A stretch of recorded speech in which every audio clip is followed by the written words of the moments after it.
سکون سے، امن سے، شانتی سے رہو، ٹھیک ہے، لیکن کسی کا مذہب بھی قبول نہیں کرو۔ دیکھو ہندو بھی ہیں ہمارے ملک میں، عیسائی بھی ہیں، وہ تو بالکل ہی الگ مذہب ہے نا، وہ تو اللہ رسول کو صاف لفظوں میں انکار کرتے ہیں۔ تو ہم کہتے ہیں بھائی ٹھیک ہے، تم لکم دینکم ولی دین، تم جاؤ، تمہیں جو سمجھ میں آتا ہے کرو۔ تو ایسے ہی شیعہ سنی کا جو اختلاف ہے وہ اگر زبان کی حد تک رہے، دلائل کی حد تک رہے تو ٹھیک ہے، لڑائی بڑائی والا معاملہ ہوگا تو معاملہ کیا بنے گا؟ کیچڑ اچھالنا ایک دوسرے پہ۔ تو میں ایک بات آپ سے کر رہا ہوں کہ آپ اپنے بارے میں یہ فیصلہ کریں کہ آپ کیا ہیں، یا تو ادھر ہو جائیں یا ادھر ہو جائیں۔ تو اگر آپ شیعہ ہیں ٹھیک ہے، پھر وہ جو کر رہے ہیں وہ ان کا مسلک ہے، آپ کریں وہ۔ لیکن اگر آپ سنی ہیں تو پھر آدھا سنی آدھا ادھر آدھا ادھر، بیچ کا نہ بنے۔ میں بھی بیان میں عرض کر رہا تھا نا آخر میں کہ بیچ کا کسی کو بھی پسند، میرا خیال ہے آپ لوگ کو ہوتا ہے، شاید نہیں ہوتا نا کسی کو بھی پسند۔ قدرت نے کسی کو بیچ کا بنا دیا اللہ کی طرف سے، وہ تو اللہ کی طرف سے آزمائش ہے، لیکن خود سے کبھی بھی بیچ کا بننے کی کوشش مت کرو۔ تو یا تو ادھر ہو جاؤ یا ادھر ہو جاؤ۔ اب ہمارے ہاں لوگ کیا کر رہے ہیں جو سنی ہیں سنی، محرم میں حلیم پکا رہے ہیں، حلیم کھا رہے ہیں، محرم میں سبیلیں لگا کے بیٹھے ہوئے ہیں، سبیلوں سے پانی پی رہے ہیں، محرم میں مرثیے سن رہے ہیں، رکشے والے بھی مرثیے لگا کے، ٹیکسی والے بھی مرثیے لگا کے۔ بھائی یہ اسلام نہیں ہے، یہ سمجھ رہے ہو؟ جو اس کو اسلام سمجھتا ہے وہ کرے، لیکن ہم سنی مذہب جو ہے وہ اس کی نظر میں یہ اسلام نہیں۔ نبی صلی اللہ علیہ وسلم نے لعنت فرمائی ہے میت پہ نوحہ کرنے والوں پر، سمجھ رہے ہو؟ آپ نے فرمایا جو گریبان پھاڑے وہ ہم میں سے نہیں ہے۔ میت پہ چیخنا چلانا، اس کو نبی صلی اللہ علیہ وسلم نے لعنت والا عمل قرار دیا ہے۔ شہادت پہ چیخنا چلانا کسی کی، حضرت جعفر طیار رضی اللہ تعالیٰ عنہ اہل بیت میں سے تھے، وہ جب شہید ہوئے ہیں جوانی میں، ان کی 4 بیویاں تھیں، بیوہ ہو گئیں۔ معذرت کے ساتھ یہ میں ٹاپک نہیں لا رہا، جو خود سے آ رہا ہے اسے آنے دو۔ اب شہید ہی چار بیویاں ہی بیوہ ہوئی تھی، تو میں ان کو آپ کی خوش کرنے کے لیے ایک تو نہیں کر سکتا نا۔ ان کی 4 بیویاں کیا ہو گئی؟ بیوہ ہو گئی۔ تو جب ان کے گھر میں اطلاع ملی ہے کہ آپ کے جوان شوہر شہید ہو گئے، تو ان کے رونے کی آوازیں آئی ہیں، چیخنے چلانے کی آوازیں آئیں۔ آپ صلی اللہ علیہ وسلم کو اتنا غضب آیا، آپ نے فرمایا کہ جاؤ خاک پھینک کر آ جاؤ ان کے منہ، اب ان سے کہو کہ اپنی آوازوں کو پس کریں۔ حضرت جعفر طیار بھی اہل بیت میں سے تھے، نبی کے سگے چچا کے بیٹے تھے۔ اہل بیت کی شہادت پر آپ صلی اللہ علیہ وسلم نے چیخنے چلانے سے، رونے سے منع کیا۔ اور حضرت جعفر طیار ظلمن شہید ہوئے تھے نا، ظلم ہوا تھا ان کے اوپر۔ اسی طرح ہم یہ کہتے ہیں کہ جیسے حضرت جعفر طیار اہل بیت میں نبی کے سگے چچا زاد بھائی، حضرت حسین نبی کے نواسے، تو جیسے حضرت جعفر طیار کی شہادت پہ چیخنے چلانے والے کو نبی صلی اللہ علیہ وسلم نے پسند نہیں کیا، حالانکہ ان کی بیویوں کا رشتہ، بیوی کا جتنا قریبی رشتہ اپنے شوہر سے ہوتا ہے، اتنا قریبی رشتہ ہمارا حضرت جعفر طیار یا حضرت حسین سے نہیں ہے۔ رشتہ یقیناً ہے، مگر اتنا قریبی نہیں جتنا بیوی کا ہوتا ہے، اولاد کا ہوتا ہے۔ تو جب بیویوں کو رونے کی اجازت نہیں ہے، جو سب سے زیادہ متاثر ہوئی ہیں، تو ہم اور آپ کو حضرت حسین کی یاد میں چیخنے چلانے کی اجازت کہاں سے ہوگی؟ ہم زیادہ فنٹر بننے کی کوشش کیوں کر رہے ہیں بھائی؟ زیادہ آگے نکلنے کی کوشش کیوں کر رہے ہیں؟ یقیناً اہل بیت سے ایمان، اہل بیت سے محبت ہمارے ایمان کا جزو ہے، مگر اس محبت کا اظہار اس طرح سے کرنا ہے جس طرح سے اہل بیت سے محبت کا نبی نے حکم دیا ہے۔ نہیں آ رہی میرا غلط، پولیس کی تو ضرورت نہیں ہے، جس طرح سے حکم دیا ہے بھائی اس طرح سے اہل بیت سے محبت کرنی ہے، اپنی طرف سے نہیں کرنی آپ نے۔ تو پہلی بات تو یہ حدیث سمجھ میں آ گئی، اور آپ صلی اللہ علیہ وسلم نے چیخنا چلانا، گریبان پھاڑنا اور یہ سب کے منع کیا ہے۔ تو سنی مذہب میں ماتم کی اجازت، چیخنے چلانے کی، ہا ہو کرنے کی اجازت نہیں ہے، سمجھ رہے ہو بات کو؟ تو آپ یہ کام نہ کریں، مرثیے آپ نہ سنیں، انہیں سننے دیں، انہیں کرنے دیں۔ آپ رکشہ ٹیکسی چلا رہے ہو، کہہ رہے محرم کے احترام میں گانے نہیں لگاؤں گا، مرثیے لگا دوں گا۔ بھائی نہ گانے لگاؤ نہ مرثیے لگاؤ۔ اور مرثیوں میں جس طرح سے اہل بیت کا نام لیا جاتا ہے، اس میں اہل بیت کی عزت نہیں ہے، بلکہ اہل بیت کی توہین ہے۔ ہائے زینب، ہائے یوں، ہائے یوں۔ آپ اپنے گھر کی عورتوں کو چاہتے ہو کہ سڑک پہ ان کا اس طرح سے ہائے ہائے کر کے نام لیا جائے روڈ پہ؟ جب ہم اپنی عورتوں کے لیے ایسی توہین برداشت نہیں کرتے، وہ عورتیں جن کے تقدس کی قسم اٹھائی جا سکتی ہے، جن کے ناخن بھی کوئی نامحرم نہیں دیکھ پاتا تھا، اہل بیت عورتیں تھیں، نبی صلی اللہ علیہ وسلم کی نواسیاں، نبی صلی اللہ علیہ وسلم کے خاندان کی عورتیں، حضرت حسین رضی اللہ تعالیٰ عنہ کے خاندان کی عورتیں، تو ان کے بارے میں میرے بھائی کیسے یہ برداشت کیا جا سکتا ہے کہ کوئی بھی چیخے چلائے ان کا نام اس طرح سے توہین آمیز لہجے سے؟ اسلام نے اکرام سکھایا ہے، عزت اور احترام سکھایا ہے، اور عزت و احترام کے اصول اور آداب بھی سکھائیں۔ تو اس لیے آپ لوگ یہ کام نہ کریں، جو کر رہا ہے اس سے بحث بھی نہ کریں، بولے میں ٹھیک ہے تمہارا مسئلہ ہے تو کوئی بات کر لو، ہم ہی نہیں کریں گے۔ تو یہ جو سبیلیں لگائی جا رہی ہیں، یہ کہا جاتا ہے کہ حضرت حسین کی یاد میں، یہ بھی ایک عجیب بات ہے۔ حضرت حسین رضی اللہ تعالیٰ عنہ اگر پیاس سے شہید ہوئے تو پانی پی کے یاد منائی جائے گی یا پانی سے اوائڈ کر کے یاد منائی جائے گی؟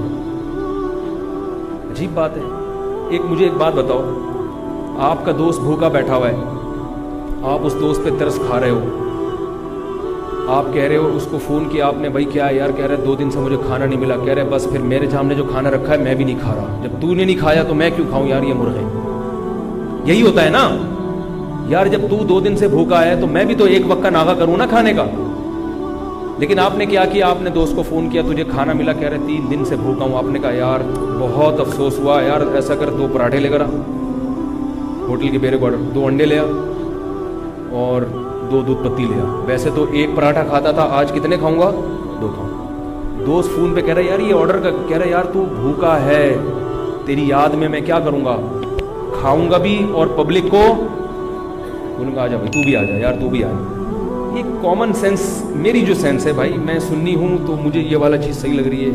اگر پھر بھی آپ کو امام حسین کی یاد میں آپ کہتے ہیں شربت پئیں گے بھی، پلائیں گے بھی، ٹھیک ہے، آپ کو سمجھ میں آ رہا ہے، میں بندوق لے کے کسی کے پاس نہیں آؤں گا، لیکن مجھے جو یہاں ممبر پہ بٹھایا گیا ہے وہ بات کرنے کے لیے جو میری سمجھ میں آ رہی ہے۔ کیا خیال ہے بھائی؟ تو اس لیے یہ سبیلیں چھوڑ دیں، پیاسے کو پانی پلانا یہ پورے سال سنت ہے، اور پیاسے کو پانی پلاؤ ایسی جگہ پہ جہاں پانی نہ ہونا۔ شہر میں سب جگہ پانی ہوتا ہے، سب جگہ پانی ہوتا ہے، تو یہ چھوڑ دیں، جو کر رہے ہیں ان کو کرنے دیں۔ چھوڑنے کا مطلب یہ نہیں کہ آپ جا کے بحث کریں، آپ یہ کام نہ کریں، نہ سبیل سے پانی پئیں نہ سبیل سے پانی پلائیں، کیونکہ لوگ اس کو اسلام سمجھ رہے ہیں جبکہ یہ اسلام نہیں ہے، سمجھ رہے ہیں؟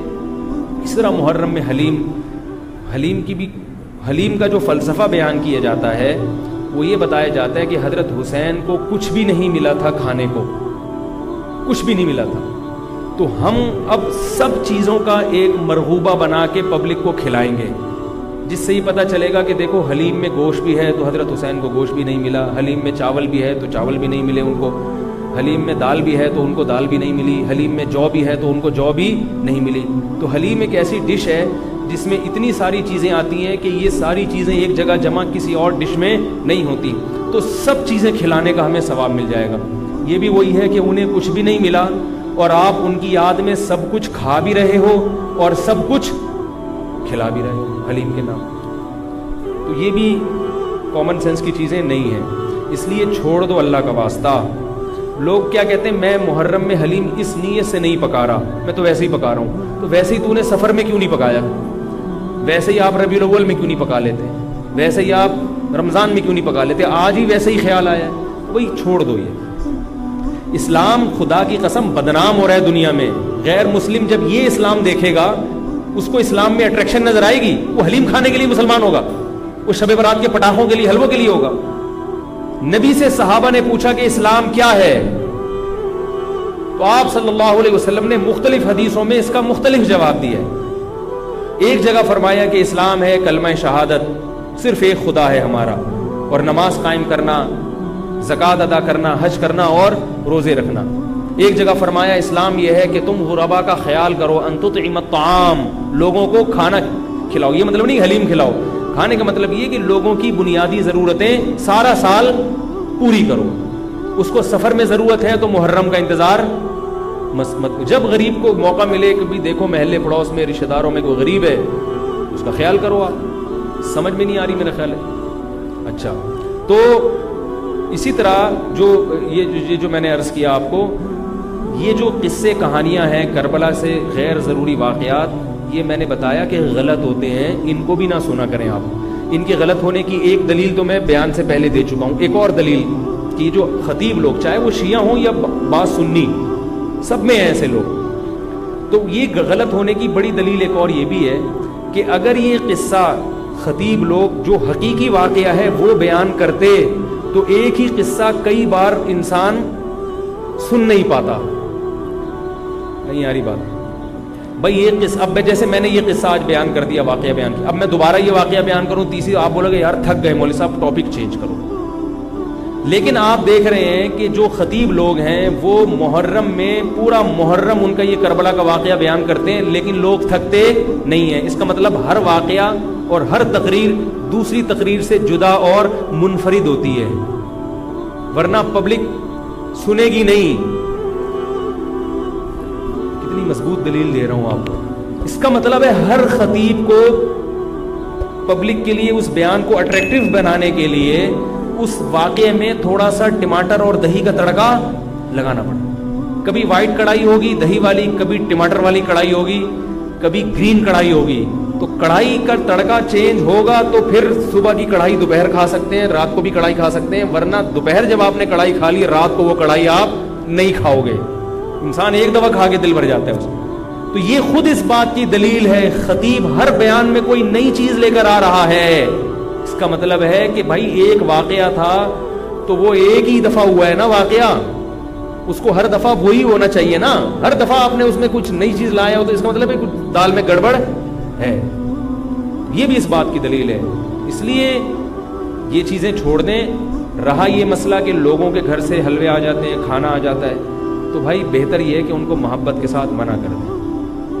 بولے ہم حضرت حسین رضی اللہ تعالیٰ عنہ سے محبت ضرور کرتے ہیں مگر کھا کے بولو بھائی نہیں، روزہ رکھ کے، ٹھیک ہے ہم نہیں کھائیں گے.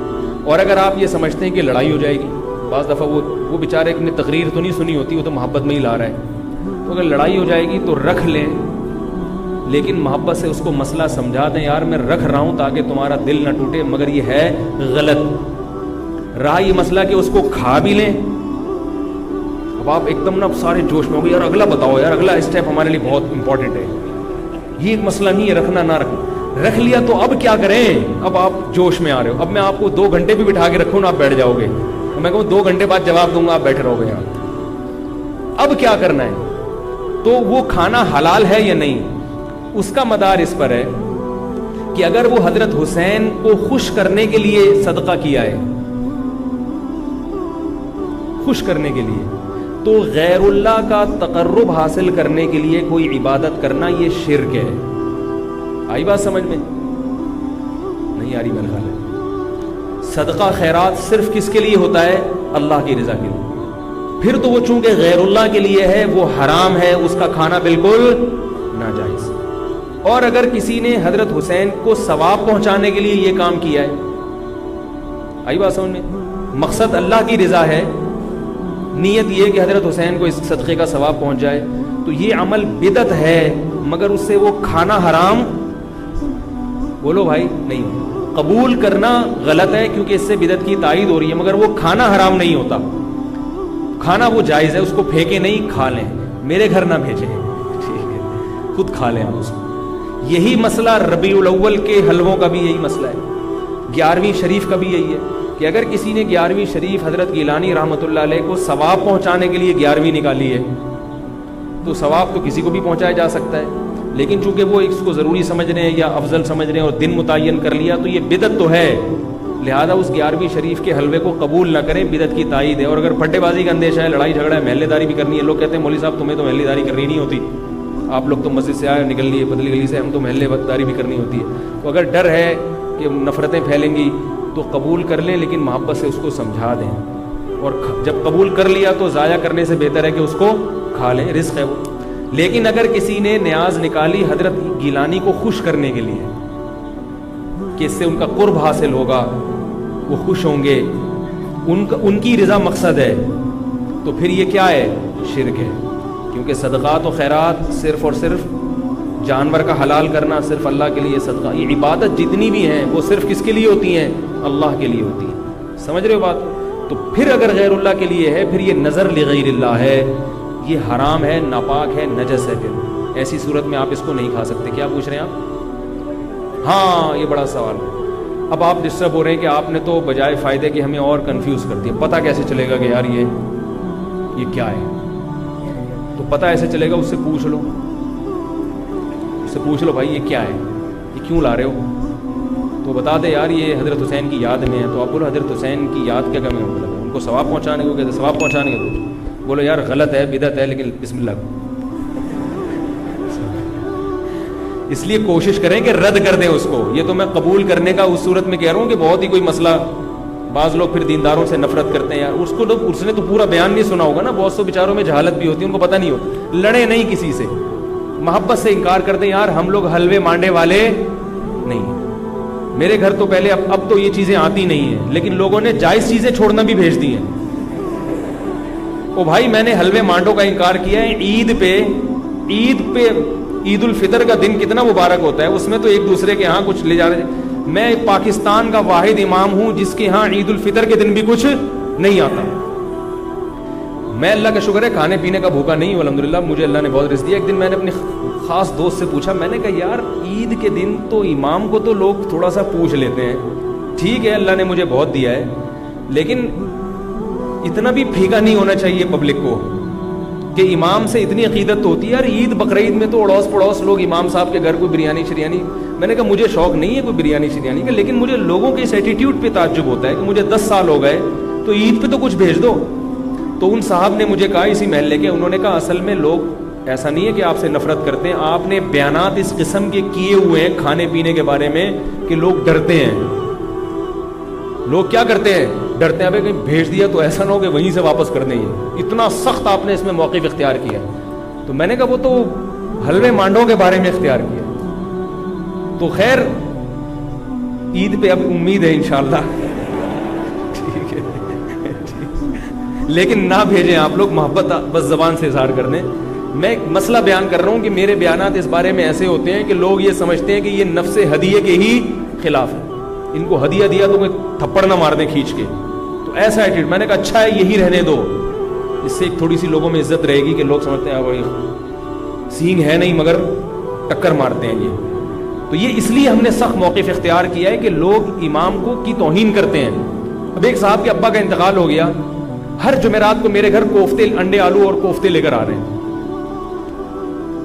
ہم تو جمعراتی مولوی ہیں نہیں، مجھے یہ پتہ ہی نہیں تھا کہ آج جمعرات ہے. میں نے کہا چلو بیچارہ عقیدت محبت میں لا رہا ہے تو میں رکھ لیتا تھا. گھر والوں نے پھر جب ہر جمعرات کو ہونے لگا تو گھر والوں نے جمعرات کو رات کو کھانا پکانا ہی چھوڑ دیا. انہوں نے کہا یار جب آ ہی جاتا ہے تو میں نے کہا چلو ٹھیک ہے اللہ دے رہا ہے. بیچارہ ہے بھی عقیدت محبت میرا نمازی تھا. کوفتوں کا ٹائٹ قسم کا بڑا مزیدار سالن آ رہا تھا. ایک دن مجھے خیال ہوا کہ یار کچھ دن پہلے ان کے ابا کا بھی انتقال ہوا ہے اور یہ جمعرات بھی ہے، ایسا تو نہیں ابا کے ثواب کے لیے مجھے کھلا رہے ہوں. میں نے ان سے پوچھا یہ آپ اپنے ابا کو ثواب پہنچانے کے لیے مجھے کھلا رہے ہو؟ انہوں نے کہا جی. میں نے کہا یار آپ مجھے ایک بات بتاؤ کہ آپ کے دادا کا جب انتقال ہوا تھا تو آپ نے اپنے ابا کو کبھی گفٹ دیا یا کھانا کھلایا؟ تو اس لیے کھلائے نا کہ وہ آپ کے ابا ہیں. اگر ابا کو کسی دن آپ نے کھلایا، ابا پوچھے بیٹا کیوں کھلا رہے ہو، آپ کے ابا دادا کا انتقال ہوا ہے ان کے ثواب کے لیے آپ کو کھلا رہا ہوں، ابا کو غصہ آئے گا کہ نہیں آئے گا؟ وہ بھائی ابا کو جو کھلایا جاتا ہے اس لیے نہیں کہ دادا کی موت واقع ہو گئی، ابا کو اس لیے کھلایا جاتا ہے کہ وہ ابا ہیں. نہیں آ رہی بات سمجھ میں؟ آپ اپنی منگیتر کو ایزی لوڈ کرا رہے ہو 500 کا، وہ کہے بھائی کیوں کرا رہے ہو؟ اصل جواب یہ کہ بھائی وہ تو غلط ہے یہ ایزی لوڈ نہ کرایا کریں، لیکن جو آج کل عرف چل رہا ہے آپ کیا کہو گے؟ بھائی ایک تعلق ہے، ایک محبت ہے، میں چاہتا ہوں یہ رشتہ نہ ٹوٹے، یہ کہو گے نا. اگر آپ نے کہا میری چونکہ دادی کا انتقال ہوا ہے تو چونکہ ان کو ثواب پہنچانے کے لیے کوئی غریب مسکین بھیکاری مل نہیں رہا تھا تو میں نے کہا تم ہی ہو غریب تو چلو میں تمہیں 500 روپے کا بیلنس لوڈ کرا لوں، اس کو غصہ آئے گا کہ نہیں آئے گا؟ اگر اس میں غیرت ہوگی تو غصہ آئے گا.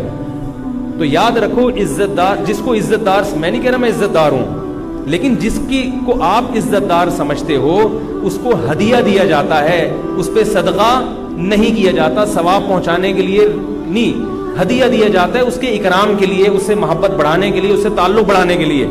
تو علماء کو ہدیہ دیا کرو ثواب کی نیت سے نہیں، محبت کی نیت سے. ثواب غریبی میں خود بخود ملے گا. نہیں آ رہی میرے خیال میں, ثواب خود بہت غریبی میں مل جائے گا. تو میں نے ان سے کہا کہ بھائی یہ کوفتے کسی غریب کو کھلائے, میں اللہ کا شکر ہے غریب نہیں ہوں, کسی غریب کو صدقہ کر دیا کرے ابا کے ثواب کے لیے. آئندہ مجھے اس گلی میں آپ کوفتے لے کر گھومتے ہوئے نظر نہیں آئے, ٹھیک ہے, آئندہ نہیں نظر آئے. تو یہ ایک صدقہ اور ہدیے میں فرق ہے کہ ہدیے میں سامنے والے کی عزت ہو, تبھی ہدیے میں بہت عزت احترام کے ساتھ کہ قبول کر لیں تو بڑی نوازش ہوگی آپ کی. اور ہدیہ مالدار علماء کو بھی دیا جاتا ہے, بلکہ مالدار علماء کو ہدیہ دینا زیادہ ثواب ہے, کیونکہ اس میں ان کی بے عزتی کا پہلو بالکل بھی نہیں ہوتا. ہمارے حضرت فرمایا کرتے تھے مالدار عالم کو ہدیہ دینا زیادہ ثواب ہے, اس لیے کہ اس میں اس کی بے عزتی کا بالکل بھی آپشن نہیں ہے. وہ کبھی بھی آپ اس کو یہ نہیں دکھا سکتے کہ میرے ٹکڑوں پہ پل رہا ہے, وہ کہے گا میرے پاس اللہ کا ہدیہ تم سے زیادہ ہے. تو کہاں سے کہاں بات چلی گئی. تو ایصال ثواب کے لیے کھلانا تو یہ بھی توہین ہے. تو اگر کوئی پیرانے پیر کی نیاز نکال کے آپ کے گھر میں لا رہا ہے ان کو ثواب پہنچانے کے لیے, تو اس میں آپ کی بے عزتی بھی ہے. اس میں آپ کو یہ ثابت کرایا جا رہا ہے کہ آپ چونکہ محلے میں سب سے غریب ہیں, ان کو ثواب پہنچانے کے لیے مجھے آپ سے زیادہ کوئی مستحق نظر نہیں آیا, میں نے کہا چلو بسم اللہ. تو آپ کہیں بھائی ہم غریب نہیں ہیں, ہم ہدیہ قبول کرتے ہیں, صدقات و خیرات قبول نہیں کرتے. اگر غریب ہوں تو بھی یہ کہہ دیں کہ غریب نہیں ہے. اپنی غربت بیان کرنی ہے تو اللہ کے سامنے بیان کرو نا, پبلک کے سامنے کیوں بیان کریں آپ؟ کیا خیال ہے؟ غریب ہو کے بھی آدمی رہے ایسے جیسے اس سے بڑا. ہمارے حضرت بہت مسکین تھے, غریب تھے 60 سال کی عمر تک, لیکن فرماتے میں رہتا ایسے تھا, پبلک سمجھتی تھی اس محلے میں ان سے زیادہ پیسے والا کوئی ہے ہی. لوگ کہتے ہیں مجھ سے آ کے قرضے مانگتے تھے, ایسی شان کے ساتھ انہوں نے. مولوی تھے, مولوی ایسے ایسے مولوی بھی ہیں مارکیٹ میں, دیکھو آپ, مولوی تھے مگر ایسے رہتے تھے, کہتے ہیں لوگ مجھ سے آ کے قرضے مانگتے تھے. تو اپنے بارے میں فیصلہ کریں کہ ادھر ہیں یا ادھر. اگر سنی ہیں تو مرثی سننا چھوڑ دیں. کربلا کے واقعات جو مستند ہیں وہ علماء کی کتابوں میں پڑھیں, ٹھیک ہے, ایک تاریخی علم ہے, لیکن ہماری شریعت پہلے سے کامل ہے, ہم نے اسی کو فالو کرنا ہے. محرم میں شادی بھی ابھی کیا کریں. محرم میں شادی کے بہت سارے فائدے ہیں. ایک یہ کہ برکت ہوگی انشاءاللہ, محرم کا مہینہ ہے. دوسرا فائدہ یہ کہ بدعت کی, جو لوگ سمجھتے ہیں محرم میں شادی غلط ہے تو بدعت کی مخالفت ہوگی, اس کا الگ سے ثواب ملے گا. تیسرا فائدہ یہ کہ محرم میں شادی ہال سستے ہوتے ہیں, سستے میں شادی ہو جائے گی. کیا خیال ہے؟ تو فائدے ہی فائدے, مزے ہی مزے. اور رہا یہ مسئلہ کہ محرم میں شادی ہوئی اور خدا نخواستہ ناکام ہو گئی. ابھی لوگ یہ بھی کرتے ہیں, ناکام ہو جائے, کہہ رہے محرم میں ہوئی تھے نا اس لیے. تو ان سے بولو بہت سے میرے علم میں ایسے ہیں جنہوں نے ربیع الاول میں کی تھی, ان کی بھی ناکام ہو. شادی کے کامیاب ہونے یا ناکام ہونے کا تعلق اس سے نہیں ہے کہ رمضان میں ہو رہی ہے کہ محرم میں, وہ اس سے ہے کہ میاں بیوی کا رشتہ جوڑ کا تھا یا نہیں تھا, دونوں تمیز سے رہنا چاہتے ہیں کہ نہیں چاہتے. اگر دونوں تمیز سے رہنا چاہتے ہیں تو کہیں بھی نکاح ہوگا انشاءاللہ کامیاب ہوگا. اگر دونوں تمیز سے یا دونوں میں سے ایک میں اڑی ہے, وہ رہنا ہی نہیں چاہتا تمیز سے, تو حرم کے اندر بیت اللہ کے اندر بھی نکاح ہوگا تو وہ ناکام ہو جائے گا. سمجھ گئے؟ اللہ تعالی ہم سب کو سمجھنے کی, عمل کرنے کی توفیق عطا فرمائے. الحمدللہ رب العالمین.